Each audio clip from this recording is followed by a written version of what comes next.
K Shivakumar ಅವರು ಕನಕಪುರದಲ್ಲಿ ತಮ್ಮ ಕ್ಷೇತ್ರದಲ್ಲಿ ಈಗ ಇವತ್ತು ಇಡೀ ದಿನ ಸಂಚಾರವನ್ನು ಮಾಡ್ತಾ ಇದ್ದಾರೆ. ಇನ್ನು ಈ ಸಂದರ್ಭದಲ್ಲಿ ಅವರು ಮಾತಾಡಿದ್ರು, ಕನಕಪುರ ಬಾರ್ಡರ್ನಿಂದ ಹೊರಗಡೆ ಮಾತ್ರ ನಾನು ಸಿಎಂ, ಇಲ್ಲಿಂದ ಒಳಗಡೆ ಬಂದ್ರೆ ನಾನು ನಿಮ್ಮ ಸೇವಕ ಅಷ್ಟೇ ಅನ್ನೋ ಮಾತನ್ನ ತಮ್ಮ ಕ್ಷೇತ್ರದ ಜನರ ಮುಂದೆ ಹೇಳಿಕೊಂಡಿದ್ದಾರೆ. ಕನಕಪುರ ಜನರನ್ನ ಉದ್ದೇಶಿಸಿ ಮುಖ್ಯಮಂತ್ರಿ ಡಿ ಕೆ ಶಿವಕುಮಾರ್ ಅವರು ಭಾಷಣ ಮಾಡುವಂತಹ ಸಂದರ್ಭದಲ್ಲಿ ಈ ಮಾತುಗಳನ್ನು ಹೇಳಿದ್ದಾರೆ. ಜೆಡಿಎಸ್ ಕಾರ್ಯಕರ್ತರಿಗೆ ನಮ್ಮ ಮನೆ ಬಾಗಿಲು ಸದಾ ತೆರೆದಿದೆ.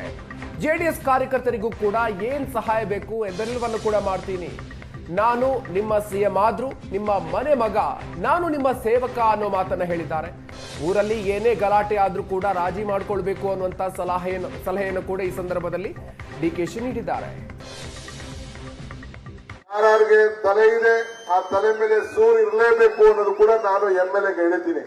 ಅದಕ್ಕೆಲ್ಲರೂ ಕೂಡ ಮಾರ್ಗದರ್ಶನ ಮಾಡ್ತೀನಿ. ತಾಳ್ಮಗಿರಿ ಮತ್ತು ಜನತಾದಳದ ನನ್ನ ಕಾರ್ಯಕರ್ತರಿಗೆ ನಾನು ಹೇಳೋದಿಷ್ಟೇ, ಇವತ್ತು ಹಿಂದೆ ನಾನೇ ರಾಜಕೀಯವಾಗಿ ಬಿಜೆಪಿ ದೂರ ಇಡಬೇಕು ಅಂತ ಹೇಳಿ ಇವತ್ತು ಅನಿತಾ ಕುಮಾರಸ್ವಾಮಿ ಅವರಿಗೆ ಬೆಂಬಲವನ್ನು ಕೊಟ್ಟು ನಾವೆಲ್ಲ ನಿಂತು ಸಹಾಯ ಮಾಡಿದ್ವಿ. ಕುಮಾರಸ್ವಾಮಿ ಅವ್ರಿಗೂ ಮಾಡಿದ್ರು. ಆದ್ರೆ ನಾನು ಹಿಂದೆ ಏನಾಯ್ತು ಅನ್ನೋದನ್ನ ನಾನು ಚರ್ಚೆ ಮಾಡಕ್ ಹೋಗುದಿಲ್ಲ, ಅವಶ್ಯಕತೆ ಇಲ್ಲ. ನಾನು ಜನತಾದಳ ಕಾರ್ಯಕರ್ತರಿಗೆ ಹೇಳ್ತಾ ಇದ್ದೀನಿ, ಈ ಡಿ ಕೆ ಶಿವಕುಮಾರ್ ಕಾಂಗ್ರೆಸ್ ಮಾತ್ರ ಅಲ್ಲ, ನಿಮ್ಗೂ ಕೂಡ ಈ ಡಿ ಕೆ ಶಿವಕುಮಾರ್ ಇದ್ದಾನೆ. ನನ್ನ ಮನೆ ಬಾಗಿಲು ನಿಮ್ಗೂ ಕೂಡ ತೆರೆದಿದೆ. ನೀವು ಕೂಡ ನನ್ನನ್ನ ಯಾವ ರೀತಿ ಉಪಯೋಗಿಸಿಕೊಂಡು ನಿಮ್ಗೂ ಒಳ್ಳೇದಾಗ್ಲಿಕ್ಕೆ ನಾನು ಎಲ್ಲ ತರದ ನಿಮ್ಗೆ ಸಹಕಾರ ಕೊಡ್ಲಿಕ್ಕೆ ನಾನು ಸಿದ್ಧವಾಗಿದ್ದೇನೆ. ದೇವರು 4 ಋಣ ತೀರಿಸಬೇಕು ಅಂತ ಹೇಳ್ತೇನೆ. ಒಂದು ತಂದೆ ತಾಯಿ ಋಣ, ಒಂದು ದೇವರ ಋಣ, ಒಂದು ಗುರುವಿನ ಋಣ, ಇನ್ನೊಂದು ಸಮಾಜದ ಋಣ. ಈ ಋಣವನ್ನ ತೀರಿಸಬೇಕಾದ್ರೆ ಧರ್ಮದಿಂದ ತೀರಿಸಬೇಕಂತೆ. ಹಂಗೆ ನಾನು ಏನೇ ಮುಖ್ಯಮಂತ್ರಿ ಆಗಿದ್ರು ಕೂಡ ನಿಮ್ಮ ತಾಲೂಕಿನ ಒಬ್ಬ ಮಗ, ನಿಮ್ಮ ಸೇವಕ.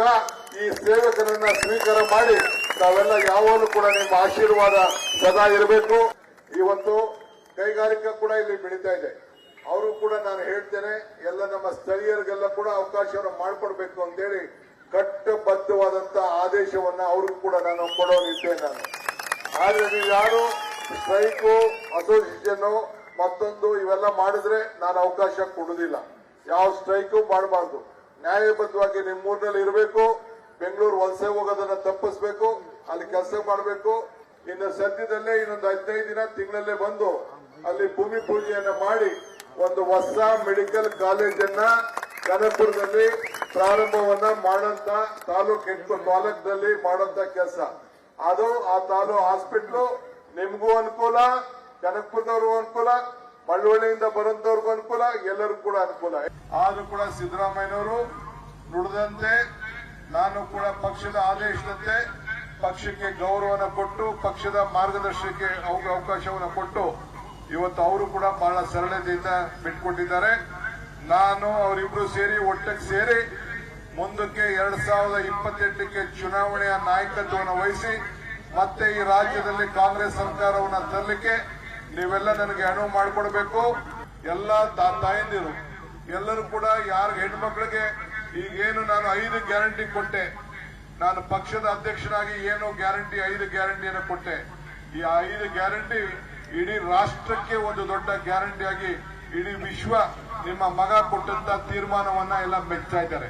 ಸೊ ನಾನು ಸಿದ್ದರಾಮಯ್ಯನವರು ಮೊದಲನೇ ಸಂಪುಟದಲ್ಲೇ ನಾವೆಲ್ಲ ಸೇರಿ ಆ ತೀರ್ಮಾನವನ್ನು ಮಾಡಿದ್ದು. ಇವತ್ತು ಆ ಯೋಜನೆಗಳು ಅದೆಲ್ಲ ಸರಿಯಾದ ರೀತಿಯಲ್ಲಿ ನ್ಯಾಯಬದ್ಧವಾಗಿ ಜನರಿಗೆ ತಲುಪಬೇಕು. ಆ ರೀತಿ ನೀವೆಲ್ಲ ಸೇರಿ ಕೆಲಸವನ್ನ ಮಾಡಬೇಕು.